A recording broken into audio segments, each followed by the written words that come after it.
السلام علیکم ورحمۃ اللہ وبرکاتہ۔ الحمد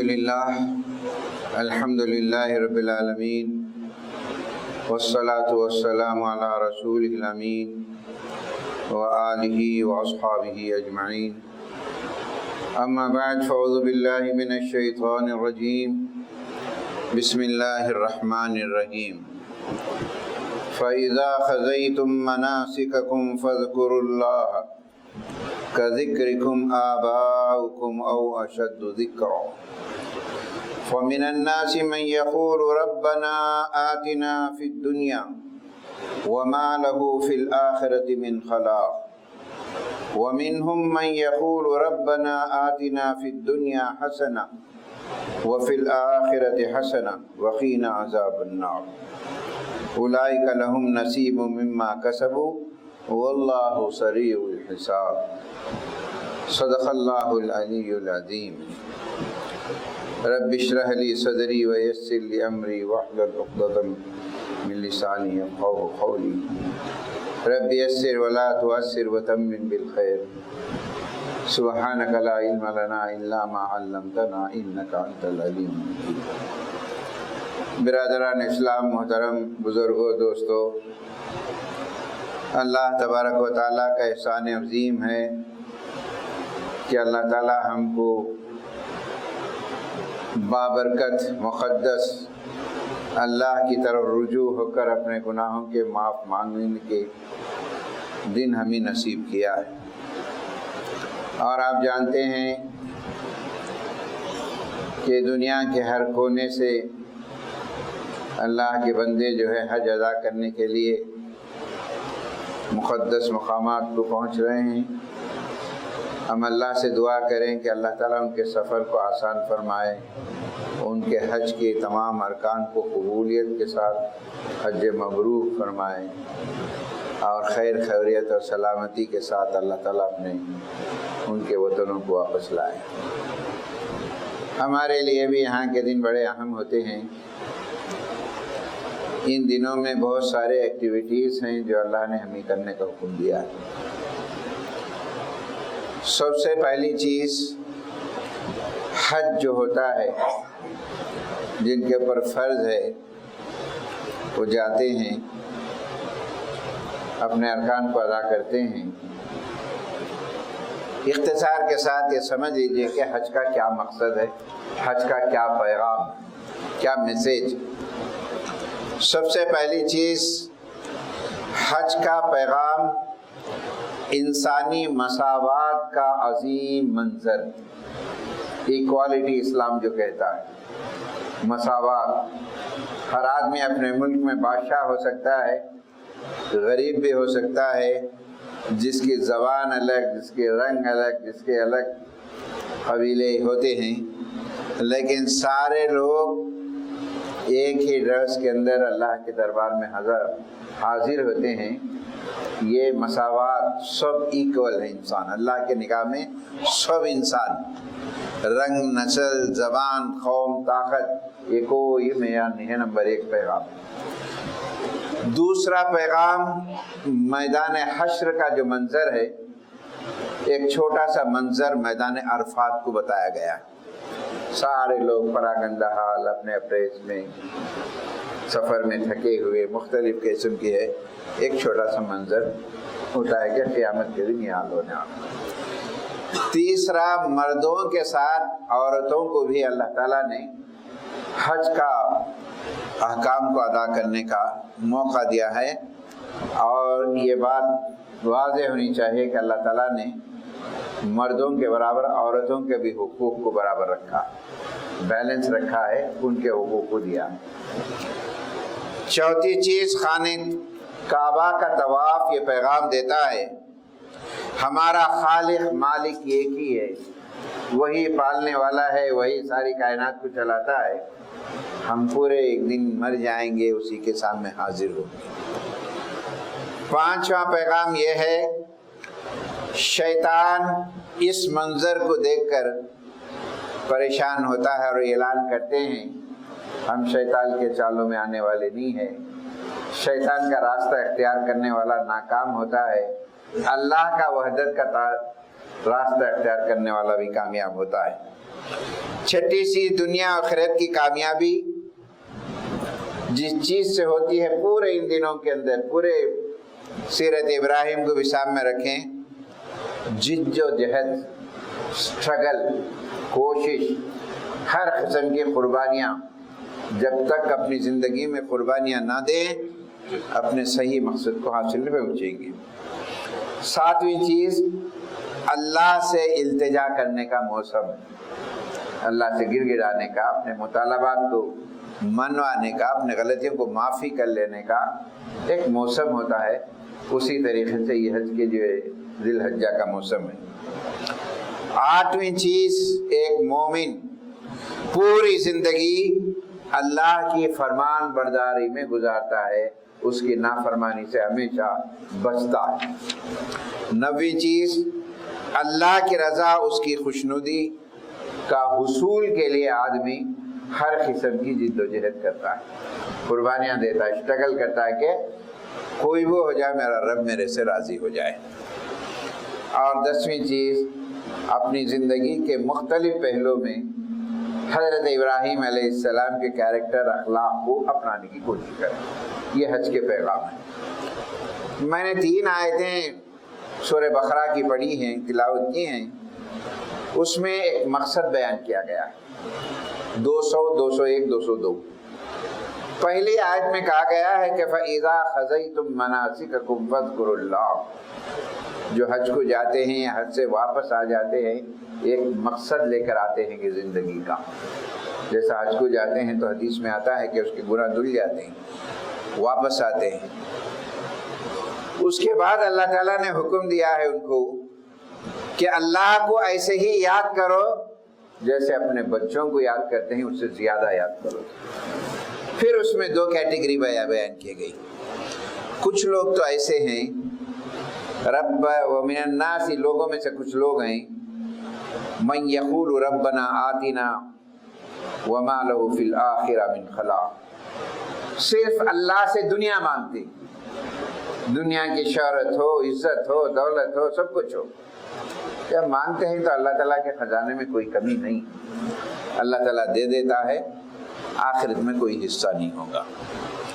ایک دوسری کیٹیگری ہے، اس میں اللہ تعالیٰ ہم سب کو بھی شامل فرمائے، وہ یہ ہے اللہ سے یہ دعا کرتے ہیں، ربنا آتنا فی الدنیا حسنہ، اے اللہ تو دنیا میں بھیجا ہے، تیری مرضی سے آئے ہیں، دنیا میں ہمیں اچھا رکھ، پھر تیرے پاس ہی آنے والے ہیں جس کو آخرت کہتے ہیں مرنے کے بعد، تو وہاں بھی اچھا رکھ ہمیں، اور ہماری زندگی کا ایک ہی مقصد ہے، دوزخ سے، آگ سے ہمیشہ چھٹکارا نصیب کرنا۔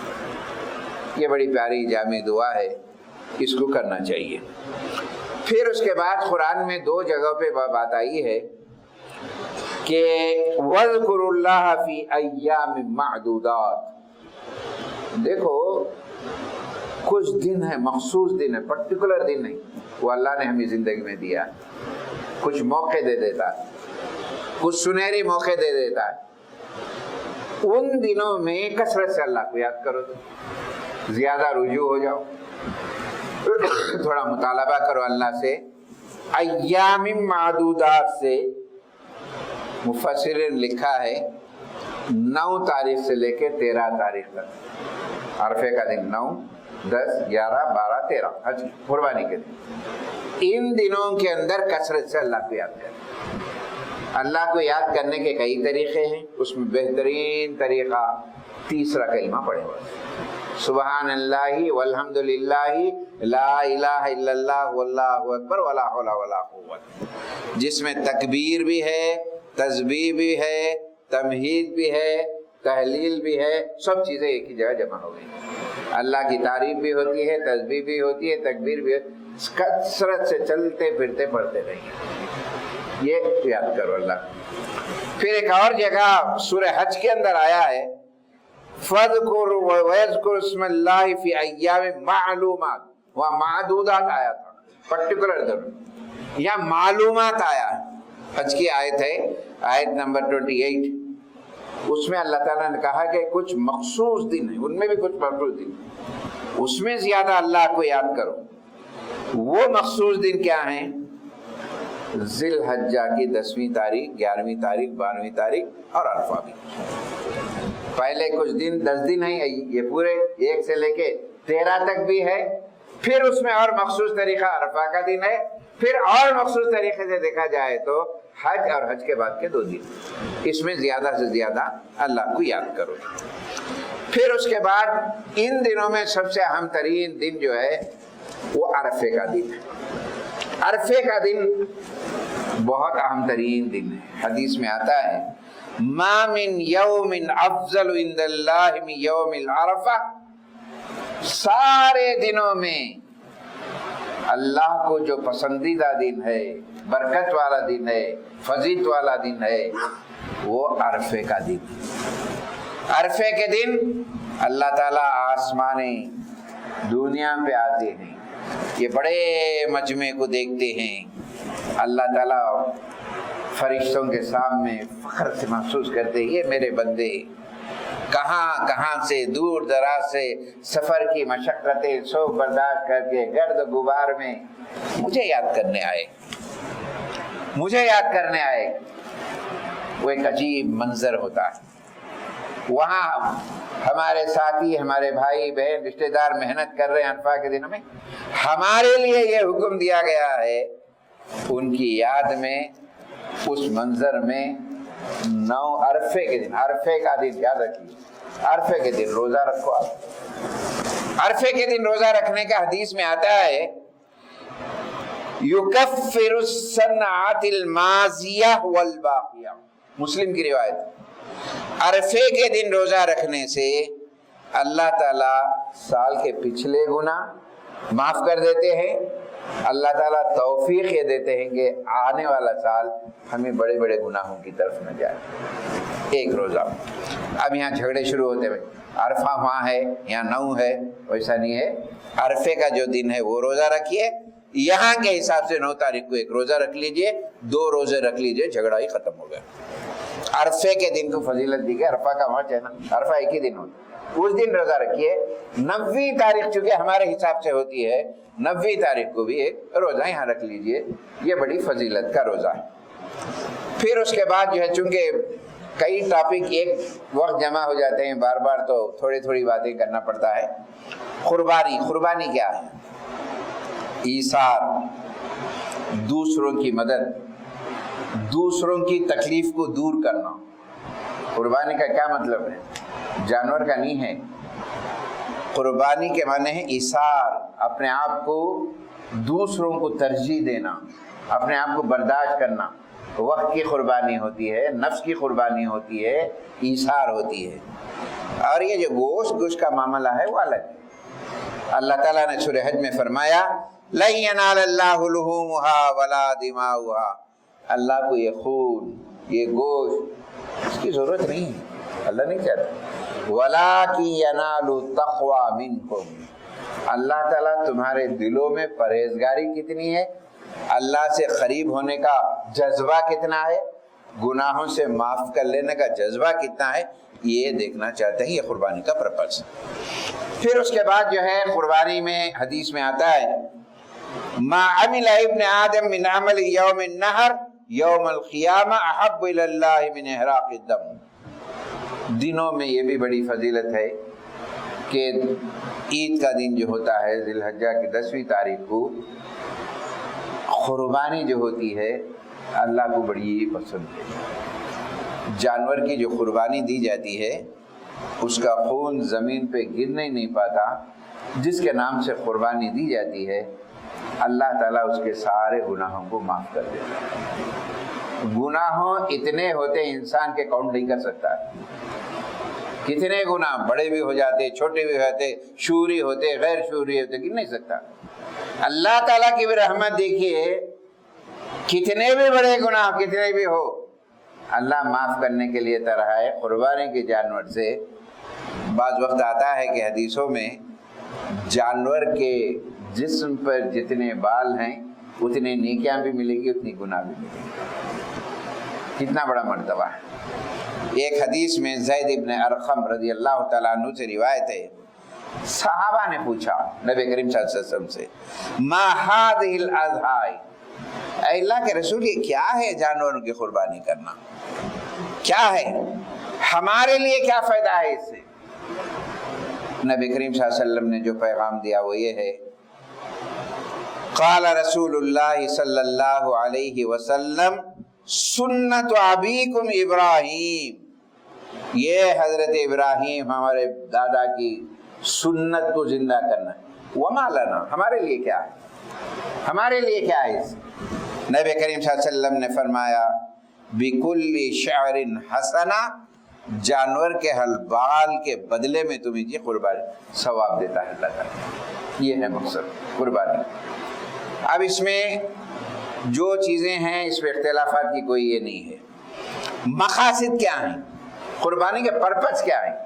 نمبر 1 حضرت ابراہیم علیہ السلام کی سنت کو زندہ کرنا، یہ قیامت تک زندہ رہے۔